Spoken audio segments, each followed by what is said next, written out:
प्यारे बच्चों नमस्कार। आप सभी का आपके अपने चैनल जोबित स्पीडी में हार्दिक अभिनंदन स्वागत। तो देखो प्यारे बच्चों, अपन ने पिछले वीडियो में संख्या पद्धति के बारे में पढ़ा था।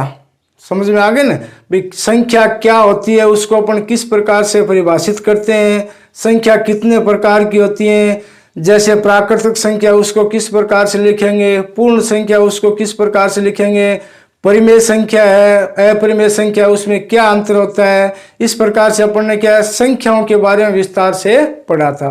तो मुझे उम्मीद है कि आपको वो अच्छे से समझ में आ गया होगा।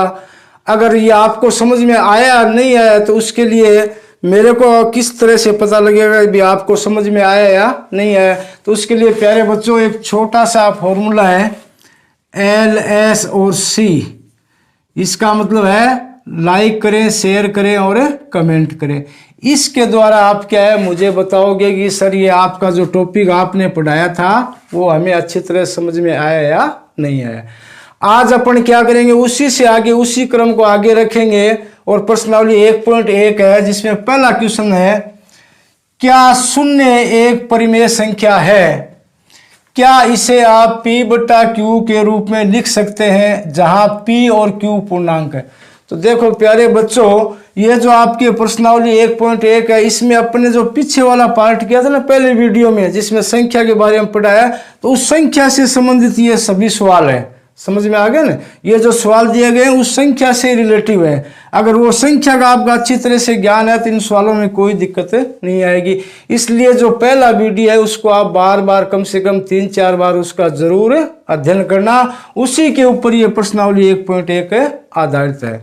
अब देखो, क्या शून्य एक परिमेय संख्या है? तो परिमेय संख्या कौन सी होती है जिसको अपन P/Q के रूप में लिखते हैं? वही होती है परिमेय संख्या, ये मैंने आपको बताया था।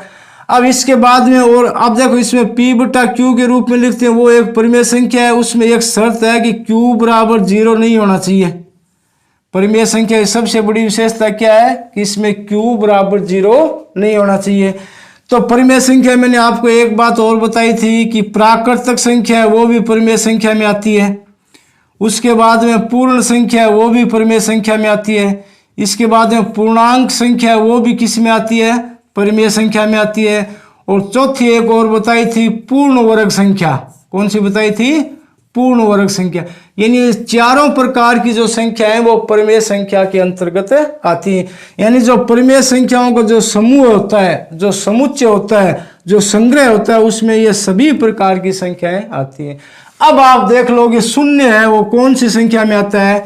शून्य किस में आता है? पूर्ण संख्या में आता है।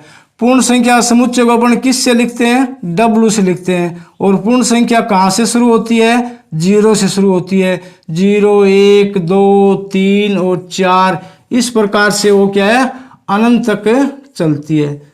समझ में आ गया? इसी प्रकार से लिखते हैं अपन पूर्ण संख्या और समुच्चय। तो ये 0 कहाँ है? पूर्ण संख्या में। समझ में आ गया ना? और पूर्ण संख्या कहाँ है? परिमेय संख्या में। कहने वाला परिमेय संख्या में प्राकृतिक संख्या भी होती है, पूर्ण संख्या भी होती है, पूर्णांक भी होता है और पूर्ण वर्ग संख्या भी होती है। तो सवाल में यही पूछा है कि शून्य एक परिमेय संख्या है। इसका उत्तर क्या हो जाएगा कि हाँ शून्य एक परिमेय संख्या है। अब इसको P/Q रूप में इस प्रकार से लिख देंगे 0/1 या 0/2 या किसी प्रकार से लिख सकते हैं 0/5। समझ में आ गया ना? तो शून्य क्या एक परिमेय संख्या है। तो इसका आंसर अपने को क्या देना है? हाँ में देना है। समझ में आ गया ना? अब क्या इसे P/Q के रूप में लिख सकते हैं? इसको इस प्रकार से लिख सकते हैं कि कोई संख्या उसके नीचे /1 हमेशा में होता ही है। समझ में आ गया ना?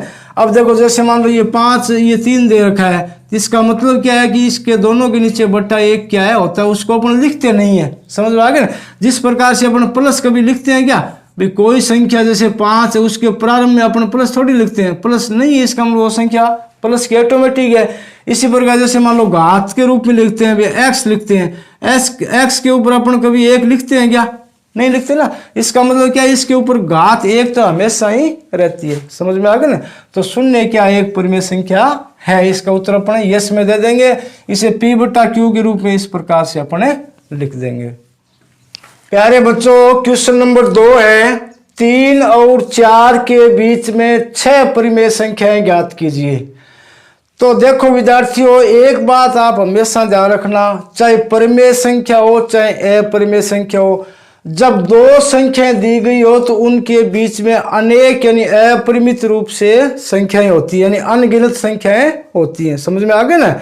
अपने को जितनी पूछी अपने उतनी निकाल लेंगे, इसके अलावा उनके बीच में क्या संख्या है, बहुत सारी होती है। समझ में आ गए ना?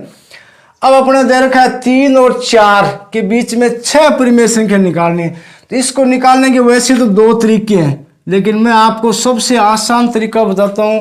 2 स्टेप में पूरा सवाल अपना हो जाएगा। अब देखो कितनी संख्याएं पूछी है, 6, तो उसमें सबसे पहले 1 जोड़ लो। 6 और 1 कितने हो गए, 7। अगर 6 की जगह मान लो 10 पूछे तो उसमें 1 जोड़ लो। अगर 15 पूछे तो उसमें 1 जोड़ लो। यानी जितनी संख्याएं पूछता है उसमें 1 जोड़ना सबसे पहले काम अपने को वो करना है। समझ में आ गया ना?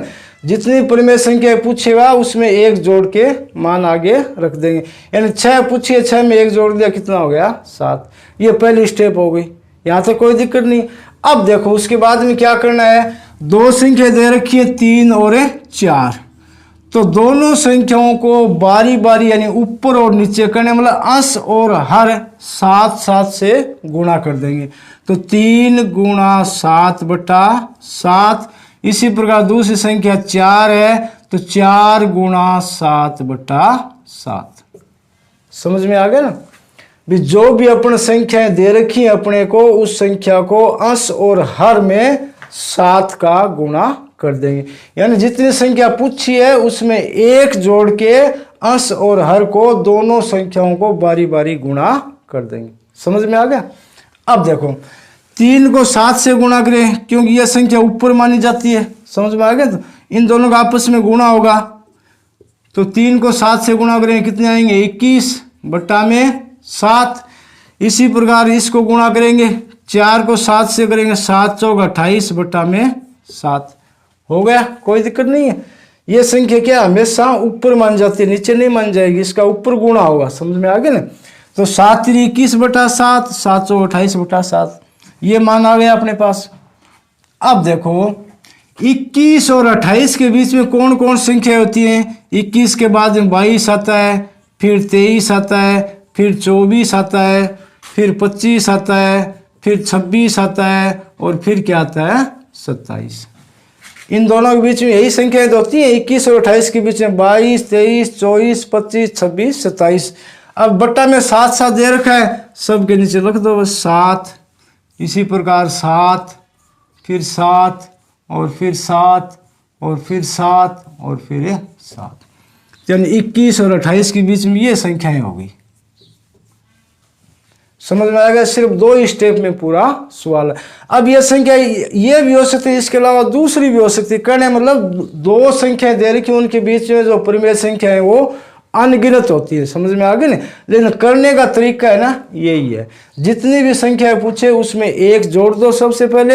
1 जोड़ने के बाद में जो मान आएगा उसको अंश और हर से ऊपर नीचे गुणा कर दो, दोनों संख्याओं को बारी बारी। अब जैसे मान लो, मैं एक उदाहरण है मैं मेरी तरफ से आपको बताता हूं। जैसे मान लो ये संख्या आपके पास -3 और 2 है। समझ में आ गया? देखो सवाल को है ना एकदम अच्छे से समझो। अब किताब में ये सवाल दिया हुआ नहीं है तो कोई दिक्कत नहीं है, लेकिन आपको इसका जो फॉर्मेट है ना वो अच्छी तरह से आपको समझ में आना चाहिए। समझ में आ गया ना? इसके बीच में मान लो आपको 4 परिमेय संख्याएं पूछ ली। कितनी पूछ ली? 4। तो सबसे पहला अपना काम क्या करेंगे, 4 में 1 जोड़ देंगे। 4 में 1 जोड़ा, कितने आ गए, 5 आ गए। कोई दिक्कत नहीं है। अब अपन क्या करेंगे, पहली संख्या कौन सी है, -3 है, तो उसको 5/5 यानी अंश 5 और हर भी 5 गुणा कर दिया। उसके बाद दूसरी संख्या कौन सी है, 2। इसी प्रकार इसको 5/5 से गुणा कर दिया, यानी अंश का भी 5 और हर का भी 5। कोई दिक्कत नहीं। अब इनको देखो, 3 को 5 से गुणा करेंगे, माइनस चिन्ह दिया हुआ, तो यानी -15/5 आ गए। और ये कितना आ जाएगा, 5 2 10/5, ये मान आ गया। अब इस मान के बीच में अपने को संख्या लेनी है। अब देखो मैंने आपको पहली क्लास में बताया था, इसलिए मैं बोल रहा हूँ कि कोई भी अपना क्लास स्टार्ट करते हैं तो उसका सबसे पहले जो इंट्रोडक्शन यानी परिचय का जो पार्ट होता है वो सबसे इम्पोर्टेंट होता है प्यारे बच्चों। तो उसको आपको कम से कम 3-4 बार उसकी स्टडी किया करो, क्योंकि ये जो परिचय का पार्ट है उसी से संबंधित आगे उस अध्याय में टॉपिक आता है। अब ये संख्या आ गई -15/5 और 10/5। देखो मैंने पहले पार्ट में बताया था, अभी संख्या रेखा है, संख्या रेखा के बीच में क्या होता है, हमेशा शून्य होता है। क्या होता है? शून्य। इस साइड में दाहिने साइड में प्लस का मान होता है। किसका मान होता है? प्लस का। और पीछे वाली साइड में किसका होता है? माइनस का, यानी बाएं साइड में। समझ में आ गई? अब प्लस का ये 1 2 3 4 ये अपन 10 मानेंगे तो यहाँ तक आएगा, ये वाला जो 10 है वो इधर आएगा, और -15 है ये इस प्रकार से यहाँ इस साइड में आएगा। तो इन दोनों के बीच में संख्याएं बहुत सारी होंगी। समझ में आ गई? संख्या क्या होगी? अनगिनत होगी। लेकिन अपने को कितनी लेनी है? 4 ही लेनी है। तो देखो -15 और 10 के बीच में -14 बीच में आता है, उसके बाद -13 बीच में आता है, इसी प्रकार -12 आता है, फिर -11 आता है, फिर -10 आता है। इस प्रकार चलते रहेंगे, फिर 0 आ जाएगा, फिर प्लस वाली संख्या आ जाएंगी, यानी अनेक संख्याएं होती है। अब अपने को यहाँ सिर्फ 4 ही संख्या लेनी है, तो यही ले लो बस। -14 नीचे बट्टा में 5 लगा दो, फिर -13 बट्टा में 5, -12 बट्टा में 5, -11 बट्टा में 5। ये लो 4 संख्या होगी। अब ज़्यादा अपने को लेनी नहीं है, क्योंकि ज़्यादा अपने से पूछी नहीं है, सिर्फ 4 ही पूछी है। समझ में आ गया ना? तो इस प्रकार से इस सवालों को करना, ये मोस्ट इंपोर्टेंट सवाल है। प्यारे विद्यार्थियों, क्वेश्चन नंबर 3 है, 3/5 और 4/5 के बीच 5 परमेय संख्याएं ज्ञात कीजिए।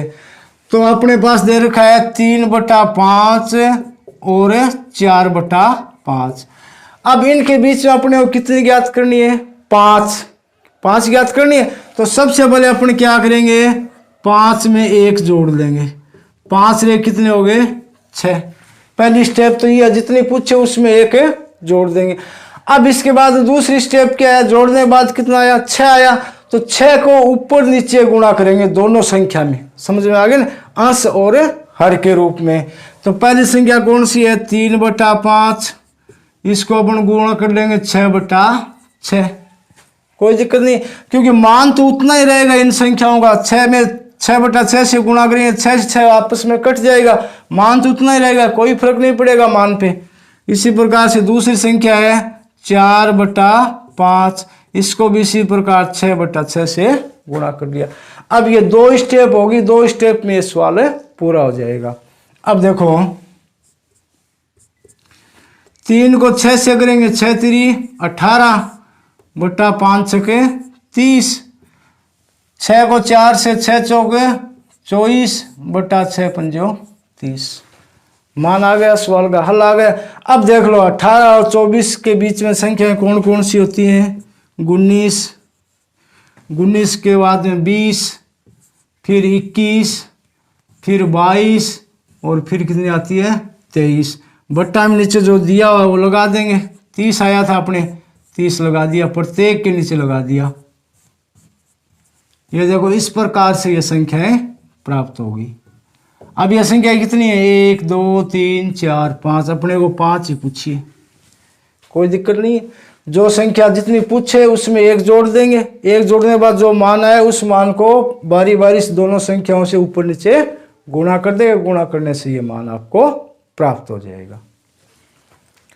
प्यारे विद्यार्थियों, क्वेश्चन नंबर 4 इस प्रकार से है, नीचे दिए गए कथन सत्य है या असत्य, कारण के साथ अपने उत्तर दीजिए।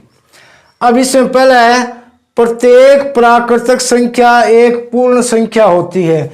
अब देखो ये जो सवाल है ना, इसमें 2 संख्याओं का आपस में संबंध पूछा है। समझ में आ गया नहीं? ये जो 3 सवाल है किस प्रकार से, इनमें 2 संख्याओं का आपस में क्या है, क्या संबंध है उसके बारे में पूछा है। तो वो संबंध अपने को निकालना है। तो प्रत्येक प्राकृतिक संख्या एक पूर्ण संख्या होती है। तो अब देखो प्राकृतिक संख्या कौन सी होती है? जिसको अपन n से लिखते हैं। प्राकृतिक संख्या ये होती है जो 1 से शुरू होती है,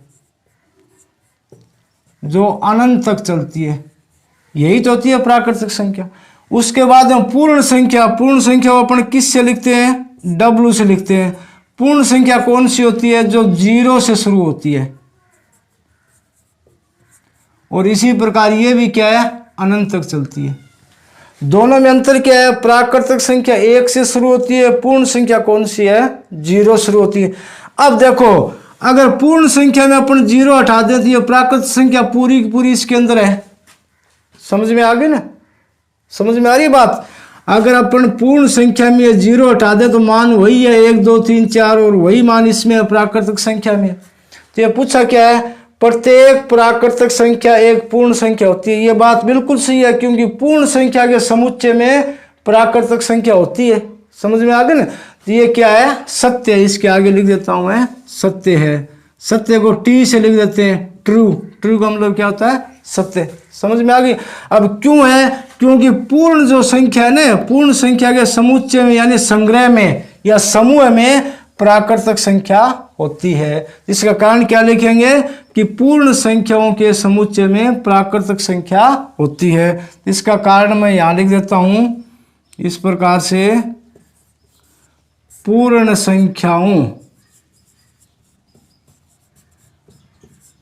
संख्याओं के समूह में या संग्रह में या समुच्चय में, पूर्ण संख्याओं के समुच्चय में प्राकृतिक संख्या होती है। प्राकृतिक संख्या होती है। अगर ये बात आपको समझ में आ गई ना तो ये उत्तर आप अपने आप ही लिख सकते हो। देखो, दोबारा देखोगे, प्राकृतिक संख्या जो 1 से शुरू होती है अनंत तक चलती है। पूर्ण संख्या कौन सी है? जो 0 से शुरू होकर अनंत तक चलती है। अब देखो, जो 0 शुरू हो रही है उसका मतलब उसमें 1 2 3 4 तो है ही। 1 2 3 4 इसका मतलब उसके अंदर प्राकृतिक संख्या है। तो यही इसका उत्तर है कि पूर्ण संख्याओं के समूह में प्राकृतिक संख्या होती है। इसका 2 नंबर पार्ट है, प्रत्येक पूर्णांक एक पूर्ण संख्या होती है। अब देखो, पूर्णांक का समुच्चय उसको अपन z से लिखते हैं। तो पूर्णांक का समुच्चय अपन इस प्रकार से लिखते हैं, दोनों साइड में उसके अनंत होता है। पहले माइनस की संख्या, फिर बीच में शून्य और उसके बाद में प्लस की संख्या और फिर अनंत। यही तो होता है पूर्णांकों का समुच्चय या पूर्णांकों का संग्रह या समूह है। इसमें क्या है? ऋण संख्या भी होती है, शून्य भी होता है और धन संख्या भी होती है। तीनों मान होते हैं। समझ में आ गई? उसके बाद में पूर्ण संख्या। अब पूर्ण संख्या का फिर लिख लो। पूर्ण संख्या उसमें क्या होता है? उसमें 0 से शुरू होता है। 0 1 2 3 और 4 इस प्रकार से अनंत तक चलता है। अब देखो, इसमें अंतर क्या है? जो पूर्णांकों समुच्चय उसमें ऋण संख्या, शून्य और धन संख्या तीनों होती है। और इसमें क्या होता है? ऋण संख्या होती है और धन संख्या होती है। ये माइनस वाली संख्या नहीं होती है, ये वाला पार्ट नहीं होता है। समझ में आ गया ना? तो ये क्या पूछा है? प्रत्येक पूर्णांक एक पूर्ण संख्या होती है। ये कोई जरूरी थोड़ी है, क्योंकि पूर्ण संख्या के अंदर तो ये संख्या है, पूर्ण संख्या के अंदर ये वाली माइनस वाली संख्या नहीं होती है। इसका मतलब ये पार्ट क्या हो जाएगा? असत्य। असत्य को अपन क्या लिखते हैं? एफ से लिखते हैं। एफ यानी फॉल्स यानी झूठा, या आप आगे नाम लिख दो असत्य, कोई दिक्कत नहीं। अब कारण क्या है? कारण ये होगा कि पूर्ण संख्या के अंदर ऋणात्मक मान नहीं होता है, क्योंकि पूर्ण संख्या के अंदर क्या होता है? शून्य होता है और धनात्मक होता है। और पूर्णांक में क्या होता है? ऋणात्मक भी होता है और शून्य भी होता है और धनात्मक होता है। यही फर्क है। इसके नीचे यहाँ लिख देता हूं मैं, पूर्ण संख्या में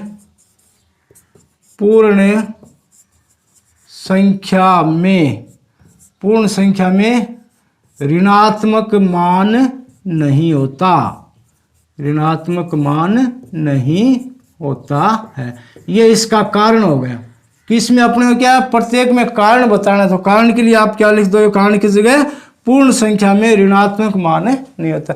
ये तो आपको देखने से स्पष्ट पता लग रहा है। पूर्णांक उसमें ऋण संख्या होती है, शून्य होता है और धन संख्या तीनों होती है। और पूर्ण संख्या में क्या? शून्य होता है और धन संख्या ने प्लस की संख्या, ये वाली संख्या नहीं होती है। समझ में आ गया ना? तो यही है कि प्रत्येक पूर्णांक एक पूर्ण संख्या होती है, बिल्कुल भी नहीं, यानी असत्य है। पार्ट नंबर 3 है, प्रत्येक परिमेय संख्या एक पूर्ण संख्या होती है। तो परिमेय संख्या कौन सी होती है? जिसको अपन P/Q के रूप में लिखते हैं। जैसे 1/2 है, 3/7 है, 4/5 है। ये सब क्या है? परिमेय संख्या है। ये सब क्या है? परिमेय संख्या। अब पूर्ण संख्या मैंने अभी आपको बताया था, पूर्ण संख्या तो यही होती है जो 0 1 2 3 4 इस प्रकार से होती है। तो इसमें तो फर्क है। समझ में आ गया ना। तो पूर्ण संख्या अपने इस प्रकार थोड़ी लिखते हैं, समझ में आ गया ना। तो प्रत्येक परिमेय संख्या एक पूर्ण संख्या नहीं होती, तो परिमेय संख्या इस प्रकार से होती है। इसका मतलब ये भी क्या है, असत्य है। इसको भी अपन क्या लिख देंगे, एफ लिख देंगे। समझ में आ गया। इसमें क्या है, तीनों सवालों में दो दो संख्या आपस में कनेक्शन है, तो उसके बारे में अपने को थोड़ा सा उसमें क्या है, फर्क करना है। समझ में आ गया ना। तो इस फर्क करने के लिए अपन क्या करेंगे, जो भी दिया उस संख्याओं को पहले आप लिख लो, ताकि आपको जो फर्क है वो आपके सामने है, अपने आप ही आपको पता चल जाएगा। तो इस प्रकार से अपना ये जो आज का टॉपिक है प्रश्नावली 1.1 वो फिनिश हो गया है। तो मुझे उम्मीद है प्यारे बच्चों आपको अच्छे से समझ में आया होगा, लेकिन फिर भी अगर आपको कितना समझ में आ रहा है ये मेरे को कैसे पता लगेगा, तो इसलिए आप इस फॉर्मूले की तरफ थोड़ा सा ध्यान रखना, लाइक शेयर और कमेंट जरूर करना। नेक्स्ट क्लास में फिर मिलेंगे, तब तक के लिए इजाज़त, नमस्कार, धन्यवाद।